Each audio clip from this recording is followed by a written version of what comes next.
Queridos irmãos, a paz do Senhor Jesus, estamos juntos para darmos continuidade à nossa leitura bíblica diária. Estamos estudando o livro dos Salmos. Nós já estamos no Salmo de número 5. Nós vimos a primeira parte deste Salmo no áudio anterior. A primeira parte, a oração de Davi. E hoje nós vamos dar continuidade ao Salmo de número 5. Já pegue sua Bíblia, nós vamos fazer a leitura do Salmo. Eu vou ler na versão Nova Almeida atualizada. Diz assim a palavra do Senhor. Dá ouvidos, Senhor, às minhas palavras e acode ao meu gemido. Escuta, Rei meu e Deus meu, a minha voz que clama, pois a ti é que imploro. De manhã, Senhor, ouve a minha voz. De manhã te apresento a minha oração e fico esperando. Pois tu não és Deus que se agrade com a iniquidade, e contigo não subsiste o mal. Os arrogantes não permanecerão na tua presença. Odeias todos os que praticam iniquidade. Tu destróis os que proferem mentira. O Senhor abomina o sanguinário e o fraudulento. Eu, porém, pela riqueza da tua misericórdia, entrarei na tua casa e me prostrarei diante do teu santo templo, no teu temor. Senhor, guia-me na tua justiça por causa dos meus adversários. Endireita diante de mim o teu caminho, porque na boca dos meus adversários não há sinceridade. O íntimo deles está cheio de crimes. A garganta deles é sepulcro aberto, e com a língua lisonjeiam. Declara aos culpados, ó Deus, que eles caiam nos seus próprios planos. Rejeita-os por causa das suas muitas transgressões, pois se rebelaram contra ti. Mas alegrem-se todos os que confiam em ti. Cantem de júbilo para sempre, porque tu os defendes, e em ti se gloriem os que amam o teu nome. Pois tu, Senhor, abençoas o justo, e como escudo o cercas com a tua bondade. Queridos, como falamos no primeiro áudio, nós vimos a primeira parte deste salmo, a oração de Davi, o clamor de Davi. Davi não conseguia sequer pronunciar palavras, mas ele diz: acode, Deus, ao meu gemido. Escuta, Rei meu, Deus meu. É uma oração buscando uma resposta de Deus com urgência. E Davi ele diz: olha, de manhã eu me coloco diante de ti, eu apresento a minha oração diante de ti, de forma ordenada, eu coloco diante de ti os meus pedidos, as minhas necessidades, e eu fico aguardando, fico na expectativa da resposta do Senhor à minha oração. Agora, a partir do versículo 4 ao versículo de número 6, nós vamos ver Davi apresentando um Deus que ama a justiça e um Deus que odeia o pecado. Este texto, irmãos, ele vai nos mostrar o quanto Deus abomina o pecado. Charles Spurgeon, ao comentar esses versículos de 4 a 6, ele vai dizer que é como se Davi estivesse orando assim: quando eu oro contra aqueles que me tentam, eu oro exatamente contra aquilo que tu abominas. Davi deixa claro que o Senhor odeia o mal. Charles Spurgeon vai dizer: aprendamos aqui a solene verdade do ódio que o Deus justo deve nutrir contra o pecado.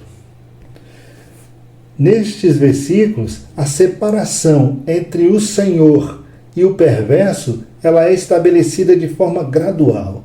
Se não, observe. A primeira declaração de Davi, no versículo de número 4, é: pois tu não és Deus que se agrada com a iniquidade. Ele diz: Deus não se agrada com a iniquidade. Deus é santo e Deus é justo, e Deus não se agrada do mal. O profeta Abacuque, no seu capítulo 1, versículo 13, ele vai dizer que Deus é aquele cujos olhos são tão puros que não suportam ver o mal. Deus não tolera a maldade.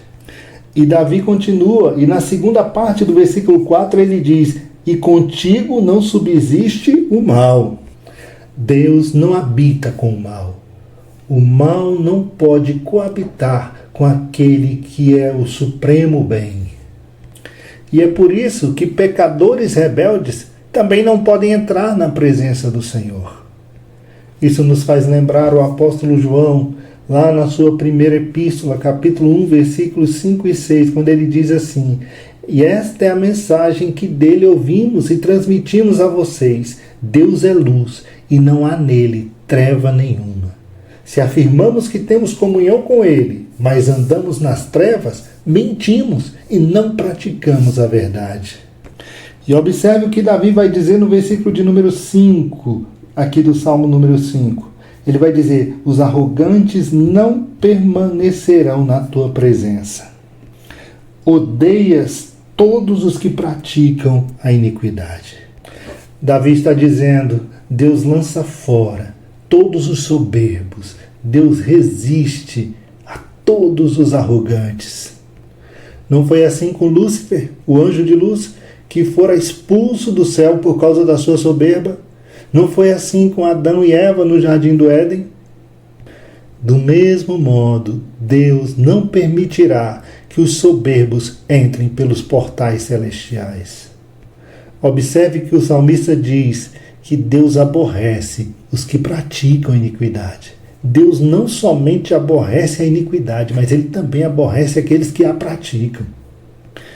Spurgeon ainda vai dizer: se a ira de Deus é grande contra aqueles que praticam a iniquidade, imaginem como é grande a ira de Deus contra a própria iniquidade, contra o próprio pecado. Ele diz: a força da ira de Deus é contra o pecado. Portanto, assim como Deus odeia e abomina o pecado, nós também devemos agir da mesma forma em relação a ele. Warren Wiersbe, em seu comentário bíblico expositivo, ele vai dizer: o Senhor espera que aqueles que o amam também amem e aborreçam as mesmas coisas que ele, Deus, aborrece. No Salmo 97, versículo 10, o salmista diz assim: odeiem o mal, vocês que amam o Senhor, pois ele protege a vida dos seus fiéis e os livra das mãos dos ímpios. Odeiem o mal, vocês que amam ao Senhor. Paulo, escrevendo em Romanos capítulo 12, versículo 9, faz uso desse mesmo texto. Ele vai dizer: odeiem o mal e pratiquem o bem. Apeguem-se ao que é bom. Observe agora que no versículo de número 3, ou melhor, no versículo de número 6, o salmista ele vai dizer: tu destróis os que praticam a mentira. O Senhor abomina o sanguinário e o fraudulento. A coisa vai ficando ainda mais apertada. Ele vai dizer que a mão do Senhor ela se volta contra aqueles que proferem mentiras. Deus destrói os que proferem mentiras. Deus abomina a mentira, pois a sua procedência é maligna. Além disso, o salmista ainda diz: o Senhor abomina ao sanguinário e ao fraudulento. Isso quer dizer que Deus abomina o que tenta contra a vida do seu próximo. O assassino, aquele que gosta de ver o sangue derramado, que gosta de ver o seu próximo sofrer.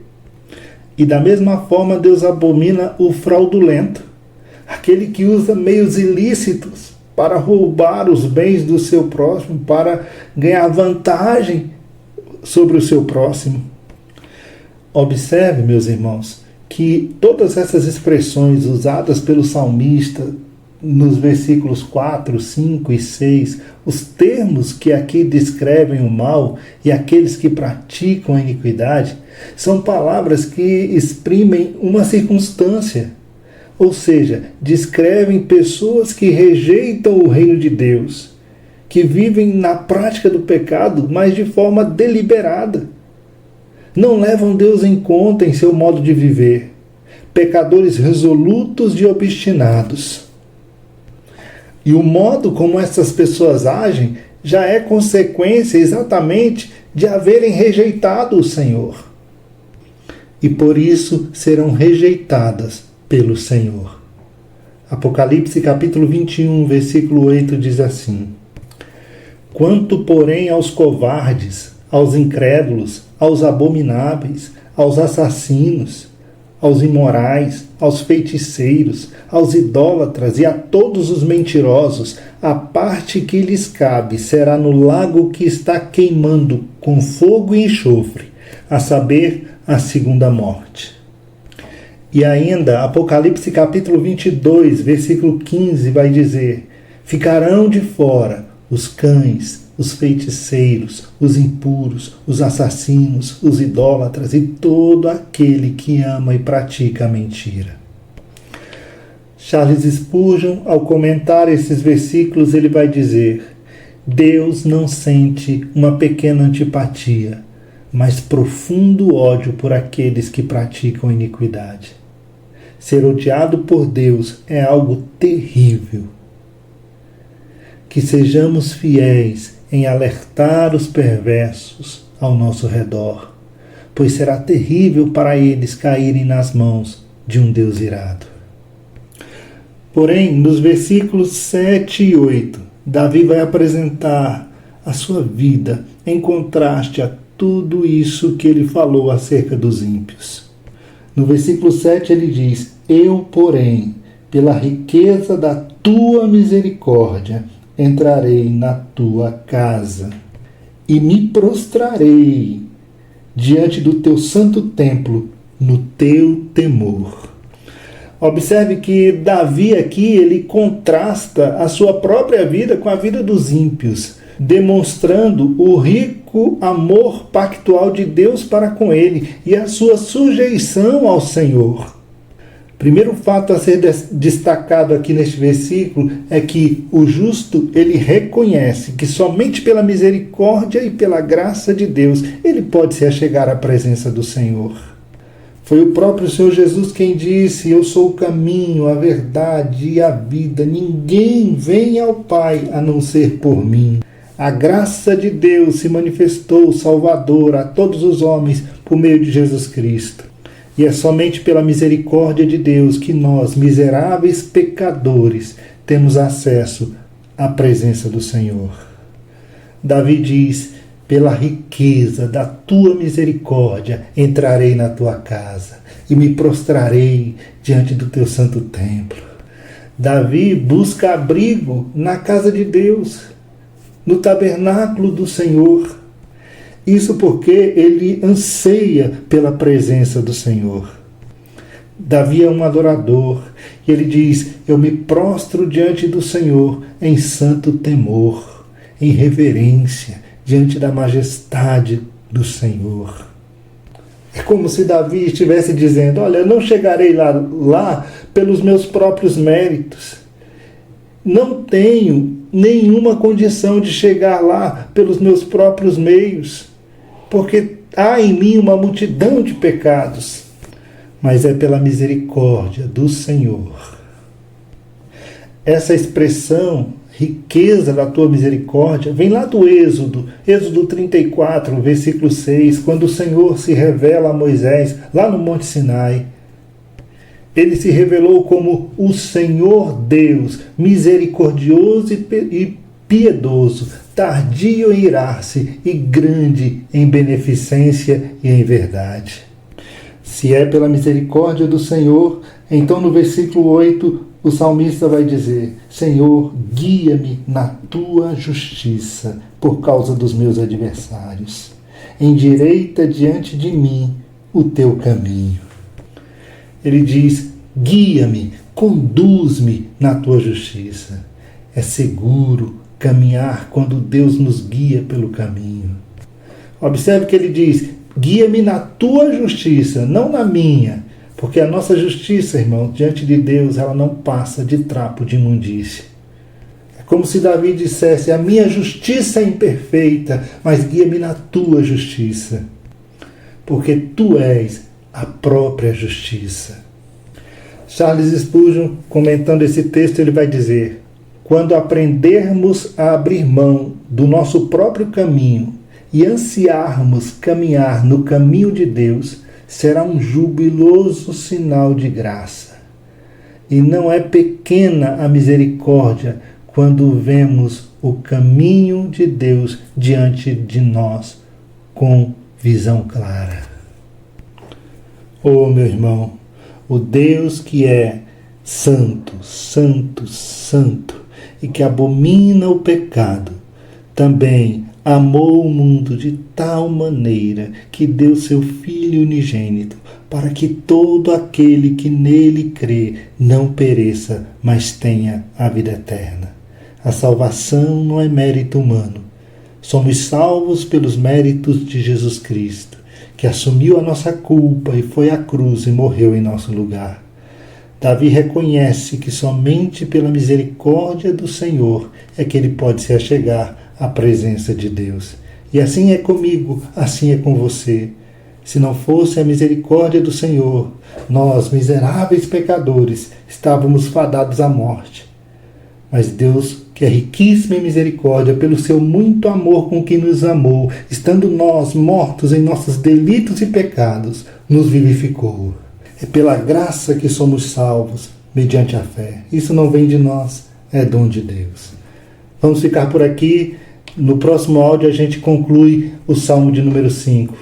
Que bênção este Salmo para a nossa vida, né, irmãos? Continue acompanhando a leitura bíblica diária. Deus tem muito para o seu coração. A paz do Senhor Jesus.